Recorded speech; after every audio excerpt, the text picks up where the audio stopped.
So, good morning, dear students.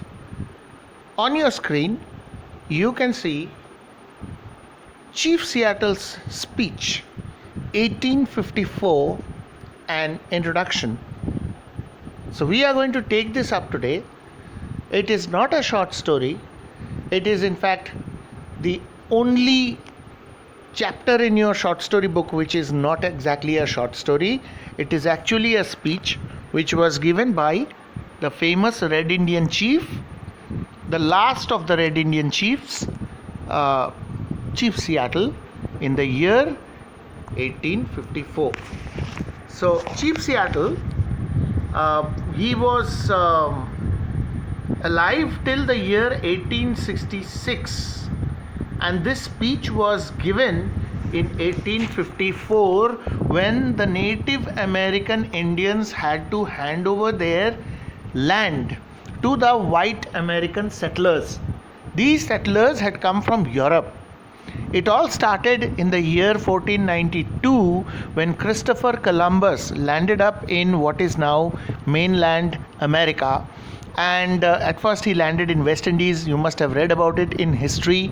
And eventually he landed up in mainland America, I think a year later or something. Anyways, so it was way back in the late 1490s when all these things happened.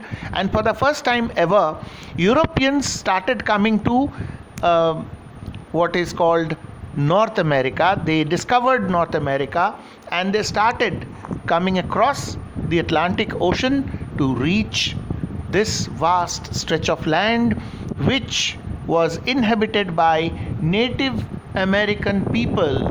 Now these Native American people were basically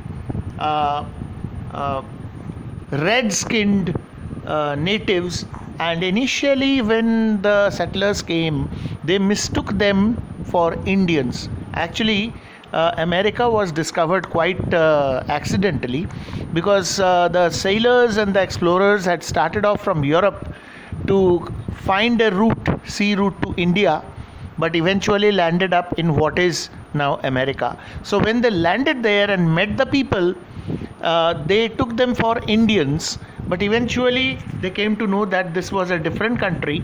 So they were later known as Red Indians because of their skin color.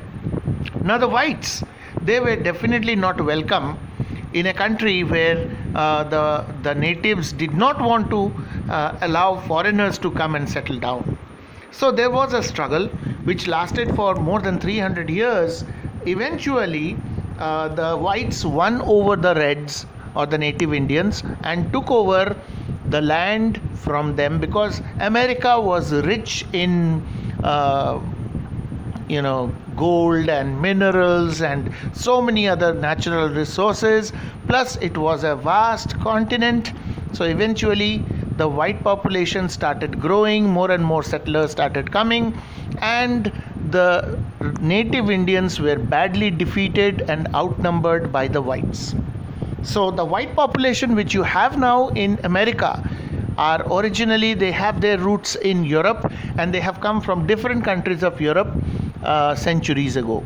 So this is the time of transition when this speech was given by Chief Seattle, the last of the Red Indian chiefs, who was given this offer by the governor and by the president of what is now the United States of America at that time, to hand over their land to the whites, and they in return promised that they would provide the native Indians with a comfortable life and social security. However, this was only for the sake of making them hand over the land. And Chief Seattle is not a fool. When he gives this speech, every line of his speech speaks of the pain, the sadness, the depression, and also the fear of what is to come.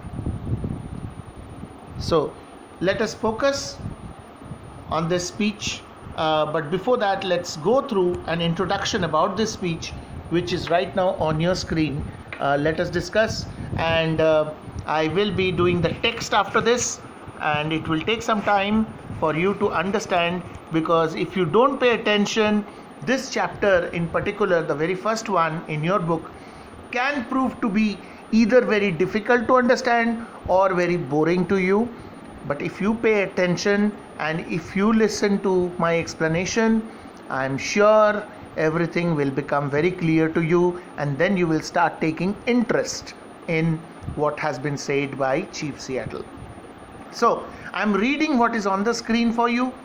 Chief Seattle was a public leader, the chief of the Native American or Red Indian, Squamish and Duwamish tribes. There were two tribes, two separate tribes of the Red Indians, Squamish and Duwamish. He was the head of these two tribes. The American city Seattle is named after him. He is especially known for his speech, or sometimes referred to as letter delivered in 1854. This speech was a response to the American government's land treaty to buy the native lands proposed by Isaac Stevens, the governor of Washington Territory. Please remember this name. Governor of Washington Territory was Isaac Stevens, and he was the one who proposed this, or gave this proposal to the native Indians, that we want to buy your land, hand it over to us, the entire land which you have been for centuries owning, now give it to us, because you cannot make use of the land as we are going to make use of. In return, we are going to give you comfortable life and social security. Seattle's speech is regarded as a powerful plea or request for respect of Native American rights and environmental values. Seattle criticizes the white people's imperialistic attitude and their way of reckless developments affecting the natural environment. Now see, there was a difference between what the Native Americans did to the environment and did to nature, and what the whites were doing to nature. The whites came from Europe. They were a greedy lot. They were digging up the land for gold, for different kinds of ores, and making use of all the natural resources, cutting down trees, carrying out lumbering operations, and building dams and producing electricity in the name of development. That is what the modern people of the world are actually doing. They are destroying the natural resources. But the Native American Indians did not believe in destroying nature in this way. Look at the world around us, how much pollution it has, how much trouble we now have to face because of the reducing natural resources. So the Native Indians, they lived in harmony with nature. They did not destroy nature, they preserved and protected nature. They used only the resources of nature to that extent which was of utmost necessity, but did not use nature as a resource or natural resources as a means of doing some mass production and making lots of dollars or earning lots of money.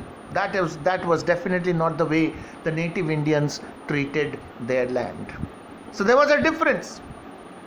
So the whites wanted to take over the land so that they could carry out all their operations, to extract the natural resources, to harness the resources and make use of them and make money out of them.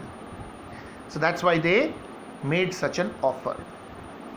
They were technologically advanced, scientifically advanced, much more powerful than the Native American Indians.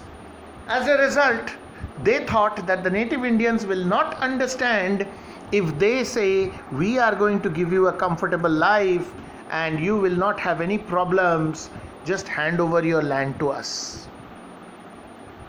But they were mistaken, because these Native Indians, even if they did not have bookish education, even if they did not have university degrees, they definitely did have the wisdom which comes out of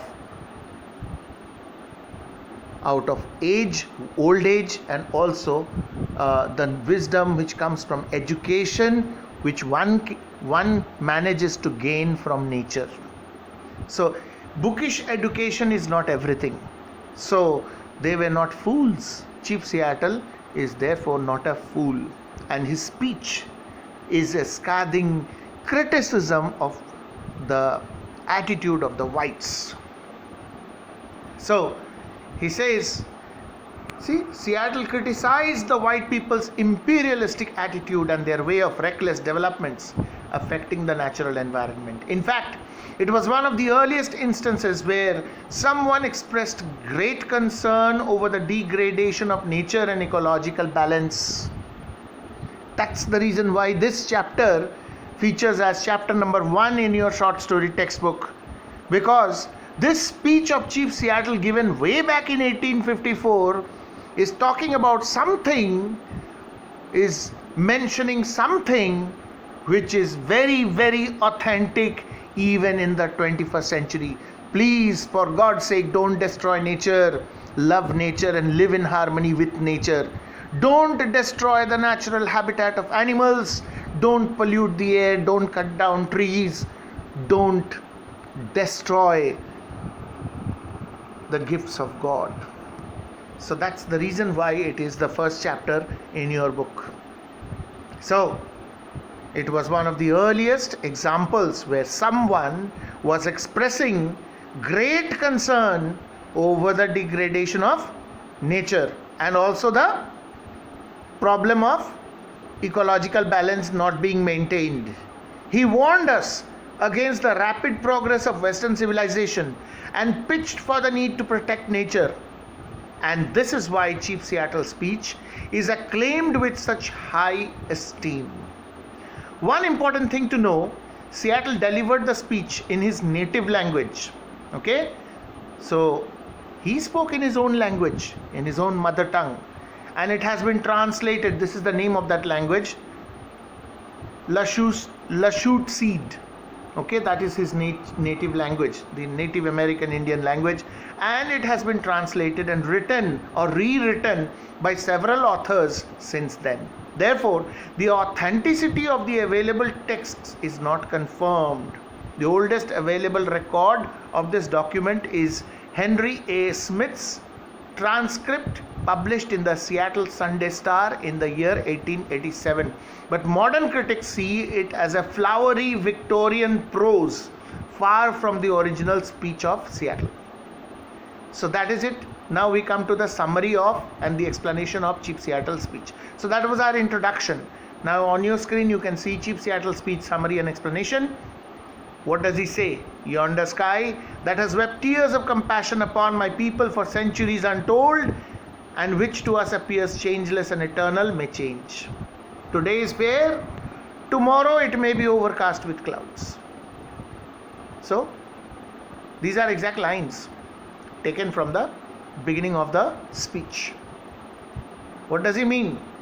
At the very beginning of the speech, Chief Seattle we find him expressing his concern over environmental degradation and its possible impact upon human civilization if we do not take immediate measures.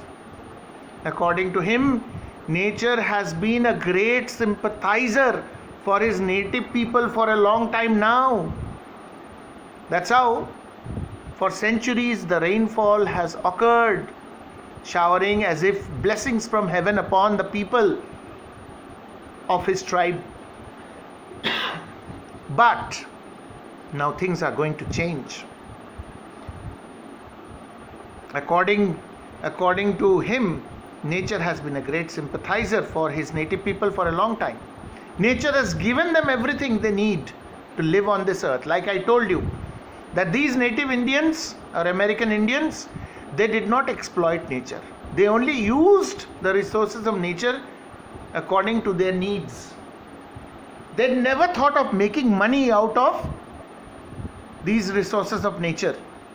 So he fears that though this condition seems to be eternal and changeless, you see, until a few months ago we were under the impression that the world will go on the way it is going on. But look at the lockdown now. Look at the pandemic now. Suddenly everything is changed. The whole world is suffering. We are all made to stay home. And imagine, animals have no problem. Insects have no problem. Trees, plants, flowers, grass, anything that is natural, they don't have any problem. Only we human beings are having problems. Why? Because there is a virus which only kills human beings. So what can be the best example other than this? That when you commit sin after sin, because nature is God's creation, and if you are destroying nature, if you are jeopardizing or turning everything up and down, upside down, topsy-turvy, by doing things which you should not, polluting river water, polluting the air, burning fossil fuel, destroying forests, you have to suffer ultimately. So that is what Chief Seattle could foresee. Now would you like to call him an illiterate? Certainly not. He was more worldly wise than the so-called educated whites. He could foretell that tomorrow may not be the same as it is today. Today is fine, but tomorrow it could be cloudy, and that tomorrow has come. That tomorrow has come. It has affected the whole world. So human civilization is facing great trouble because the future is here.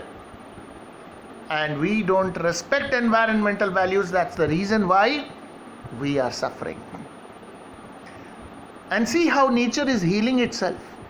Now that we are indoors, now that traffic is off the roads, now the water in the rivers is becoming clearer. Now the pollution levels in the big cities of the world are dropping, and the air is becoming fresher, purer. I'm sure all of you have seen in the news how mountains have suddenly become visible, how dolphins have started returning, how the waterways of Venice or even our river Ganga has become cleaner and much more transparent because industrial wastes and pollutants are not being dumped into them anymore. So, Chief Seattle in the year 1854 said something which holds so very true and good in the year 2020. So it's a very thought-provoking speech, and that's why I said if you read it normally you will find it very boring, but if you understand it line by line and if you interpret it properly and if you try to compare it with the world around you, you will find it very interesting. Then the speaker ascertains his reliability by comparing his words to the stars that never change. So he will not change his stance in response to the government's proposal of a land treaty with the natives. The white chief is the governor. Who is that governor? We have already read about him. What was his name? Governor of Washington, Isaac Stevens. So he says that the white chief had arrived with the proposal and the message of friendship from the big chief. The white chief is the governor and the big chief is the president of the country, president of United States. You can refer to the workbook. It's mentioned clearly in your workbook also.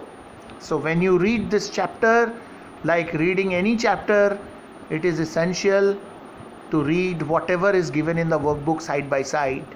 Nothing should be left out, whether it is a poem you are reading, whether it is a short story you are reading, or whether you are reading the text of any of the scenes of the Merchant of Venice, any act, any scene. Make sure that you read what is there in the workbook. Only then will you be able to understand things better and will be able to write proper answers. Anyways, let's get back to the speech. So he says that we have received the proposal of the president through the governor. Seattle says that it is kind of them to offer the natives their goodwill and friendship, because he knows that the government has no need of the natives' friendship in return. The government is so powerful. The whites had, by then, by the year 1854, the whites were ruling America. The native Indians or Red Indians did not have any power left. They were very few in number. They were largely outnumbered by the whites, and it was their government now. So he says that it's very kind of the whites to have made such an offer to us, because I know very well that they don't really need our friendship, because they have everything in their power. So what will they do with our friendship? It's not necessary, it's not required. So it is their kindness which makes them speak in this way, that they are making an offer to us, and they are seeking our friendship. Seattle speaks of the deplorable condition of his people. Deplorable means sad or very, very pathetic. See, his speech is full of pathos. What is pathos? Touch of something pathetic or sad, something upsetting. So when you read his speech, whatever he's saying, you will feel that there is this underlying pathos. You can feel that he's upset, he's sad as he says these words. So he speaks about the deplorable condition of his people. He remembers that once they had filled the entire country, but now there are only few people left in their tribes. They are on the verge of an extinction. You know, they have become so less in number that very soon not a single one of them would be alive to keep the legacy going, to keep the legacy of the Native American Indians going. So he says that our condition is like that now. So we are on the verge of becoming extinct. So actually they don't need the vast land anymore. So he says that yes, you are asking for our land, but we don't really need that land. North America, United States, is a huge nation, big country, more than double the size of India. In fact, more than twice the size of India. So he says that what will we do with this land now? We don't require it because our people are so less. It is just a formality on the part of the whites. Give us your land. They have already taken the land. They're just saying it just for the sake of courtesy, just to show that they are being generous. That's all. Just to reiterate their greatness. That's all. And for this doom of the Red Indians, Seattle mainly accuses the white people's act of forcing their way into the native lands. Seattle makes it clear. He is not afraid. He knows that the whites are powerful, that they are defeated and the whites have taken over everything. But still he has the guts, he has the capacity to say this, that we are in this state, this condition right now because of what you people have done to us. So he says that the white people regard themselves as superior and supreme and do not respect the tribal people's land rights and cultural values. The whites, they don't want to adapt. They don't want to adapt to the cultural values, or they don't want to even give the land rights to the native Indians. He knows that. So he's talking about that. Seattle also criticizes the reckless manners of the young men of his own tribe. According to him, the youths should be more sensible and responsible young men. Okay? These young men, they are not very sensible. Young generation is always hot-blooded. So Seattle, who is an old man, he is the head of his tribe. He says, my tribe has such young men, the youth, who are hot-blooded, and so they lack proper sense, lack proper responsibility. So this is going to do them harm. So the youth should be more sensible and responsible. Seattle says the president has offered to protect the native women, children, and the old men from the attacks of their old outside enemies like the Haidas and the Shimshians. These were some other American tribes who were enemies of the Native American Indians, who would attack them from time to time. So that has been used as a bait, you see. The whites are so clever. They said, we will protect your children, we will protect your old people, and we will protect your women from the attack of these enemies of yours if you give us all your land. We will be there for you. We, as you know, are powerful. So those enemies of yours won't be able to do anything to you anymore. We will give you that protection. The social security, the protection from enemies, and you will have a comfortable life. If they agree to the land treaty. But the condition is, if you agree to the treaty, if you sign this treaty, this agreement, treaty is what? It is just a document signed between two parties over an agreement. So if you sign the treaty, then we will be beside you always, protecting you. In that case, the president would really be their protector, their father, but he doubts if that will ever be possible. Chief Seattle does not want the protection of a human godfather, because he believes that God is the protector of entire mankind and no one is above God. So if at all they consider someone their father, the father of their tribe, it is God Almighty. So he expresses doubt whether it will be ever possible. According to Seattle, there are so many cultural differences between the white Americans and the native red Indians that a union or a mutual understanding between the two looks unlikely. We are so different, both values wise and culture wise, so we cannot possibly have an understanding. The native Indians and the whites cannot possibly have an understanding. After all, they are two distinct races with separate origins and separate destinies. The white people have received all the love and care of God. This is what Chief Seattle says in his speech. God has favored you people, and I don't know for what reason God has not favored us. That's why today you are ruling and we are nowhere. The tribal people have been deprived of the love, guidance and protection of God, and finally come to their meager existence. And so they have finally come to their very nominal existence. Here, this is Chief Seattle's regret. The native red people of America live closer to nature than the white people. I've already explained this. They love the beautiful aspects of nature and understand the importance of maintaining it. To the tribal people, the ashes of their ancestors are sacred, and they visit their resting ground where they are buried to show their respect for those ancestors. But as Seattle complains, the white people have no feelings for their ancestors.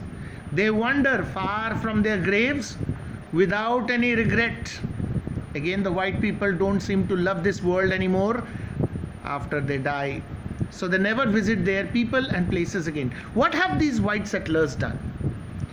They have their ancestors' graves in Europe, but they have crossed the Atlantic and they have come and settled here in North America. So they have left their ancestors, their dead, behind. Now the native Indians don't believe in that policy. They believe that where you are born and where you die and where your forefathers have died, that land is sacred for you and you should never leave that land. You should always come back to show respect to your ancestors. Visit their graves and pay your homage. But the whites are not like that. So this is what he criticizes. So again, the white people don't seem to love this world anymore after they die, so they never visit their people and places again. The tribal people, on the other hand, never forget this beautiful world that gave them being and continue to visit their loved ones to guide, console, and comfort them. You see, the Red Indians or the Native American Indians, they believe that their ancestors are always around them in the form of spirits, guiding them, protecting them, looking after them. The whites don't believe in such things. Seattle even says that the white people's religion, that is Christianity, is written upon stones. Here the reference is to the 10 commandments received by Moses, which were inscribed on stone. Moses, story of the Holy Bible. So Christianity's religion was written upon stones so that people never forget it. It is not felt by heart. So your religion is such that, you Christians, your religion is such that you have to write, inscribe, chisel it out on stone so that everyone should always be reminded. Whenever they see that stone, they will be reminded that this is my religion, this is what I am supposed to do, and this is what I am supposed to avoid. It's not in your heart. Your religion is not in your heart. It has to be imposed on you. But our religion is different. Our religion is inside us. He is making this comparison. It's his way of thinking. So that is what he's saying. He says that their religion is somewhat artificial and mechanical, as they have no respect for the environment. Who? The whites. And for their ancestors. But the native people's religion is the traditions of our ancestors, the dreams of our old men. That's our religion. That's our heritage, which has been passed on from one generation to another. It has come down from the previous generation to the present generation and will be passed on to the next generation. That's how we maintain certain norms, certain rules and regulations, and we live by those norms and rules and regulations. That's our religion. The chief prepares his people for their impending doom. The chief's speech is mainly addressed to his own people. He says to his people, get ready to be dead. Our time has come.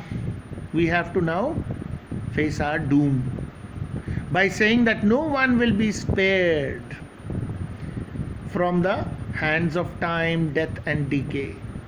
But then there is this twist in his speech. He says, not just to his people, he also means the whites, that no one can escape from the hands of time, from the hands of death, and from the hands of decay. It inevitably touches each one of us. As long as you are a human being, a mortal, you have to die. And great empires, if we look at history, the great Roman empires, the Greek Empire, the great rulers, the Mughals, they have all had their golden era once, but now they are just in history. Their days are over. So nothing lasts forever. So the white civilization will also face its doom. Today we are facing it. We, the Native American Indians, are facing our doom. Tomorrow it will be your turn. Perhaps it's already happening. COVID-19 has killed more people in United States of America than anywhere else in the world. So just an example from real life. It's a fact. So you see, you never know which way and in what form doom will come to you. So that is what Chief Seattle is talking about. Death is a common destiny that the white men too cannot defy. Anyway, Seattle says that he may still agree to the government's proposal but the natives should be allowed to visit the resting grounds of their ancestors. That means the graves of their ancestors. But should we accept it? I here and now make this condition that we will not be denied the privilege without molestation, without being forced by the whites, if we want to visit at any time the tombs of our ancestors.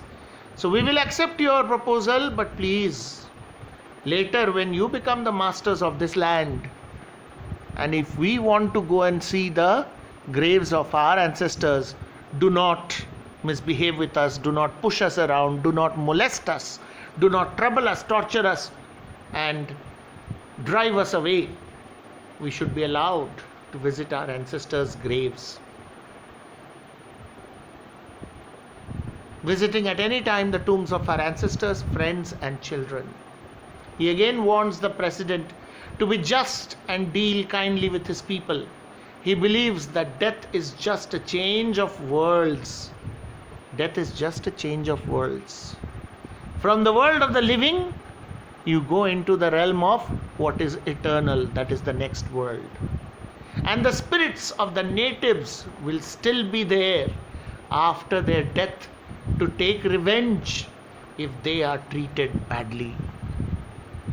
So that's Chief Seattle's speech, explained in a summarized form, and we will in the next video discuss the actual text. For today, only this much. I hope I have been able to make you understand the overall speech of Chief Seattle. If you have any further doubt, as I told you, go through the workbook thoroughly. You will find the theme explained there. You will also find the comparison made by Chief Seattle between the life of the whites and the life of the Native American Indians. It's beautifully arranged and given in your workbook. Please go through the workbook portion, and this summary and introduction which I just now explained to you, you can take screenshots from this video, and you can also keep it, preserve it for future reference.